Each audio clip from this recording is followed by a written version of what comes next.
Hey guys, welcome back. So in today's video, I will be showing you how I created this beautiful manicure using Revel nail dip powder. So here is the powder that I will be using today, and this is one of the most popular shade in Revel nail, and this is in the shade Margo. Here is the close-up look of the shade. And I'm also going to use the Revel Nail Pro Base as well as their activator. And for my top coat, I will be using my Miss Nail Snow White top coat. So to start off, I will be applying the hydrator to all of my nails.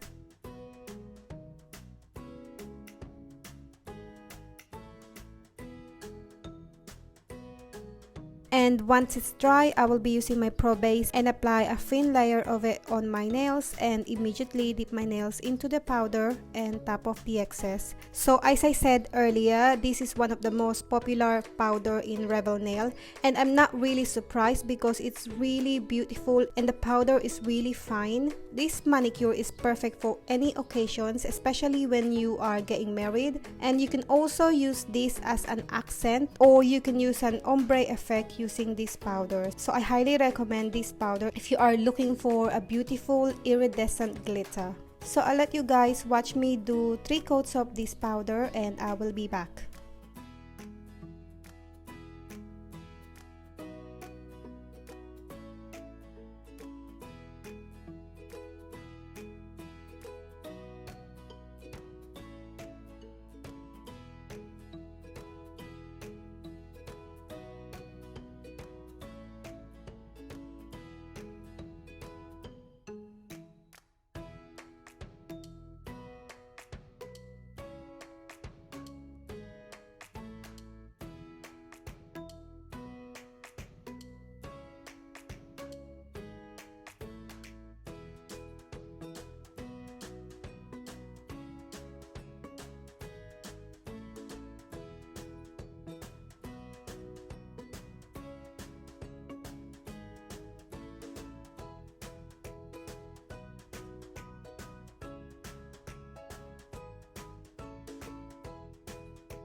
So then once I'm finished with the third coat, I brush off all the excess powder and move on to my clear acrylic powder.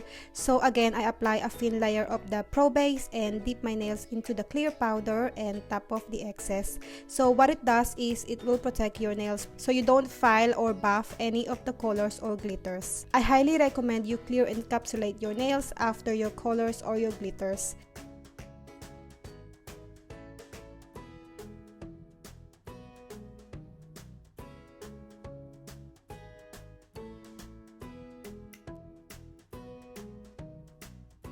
So once I'm finished with the clear powder, I brush off all the excess and move on to the activator. So I'm using my Revel Nail Activator and apply a generous amount of this to all of my nails. And what it does is it will harden the powder and make it ready for filing.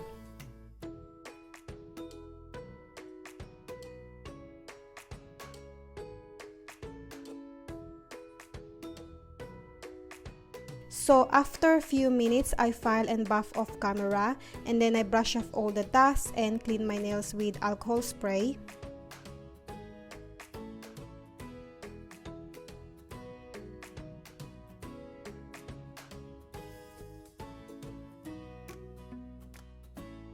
And then after that, I move on to my Miss Nail Snow White top coat and apply 2 layers of this to all of my nails and cure it for 30 seconds.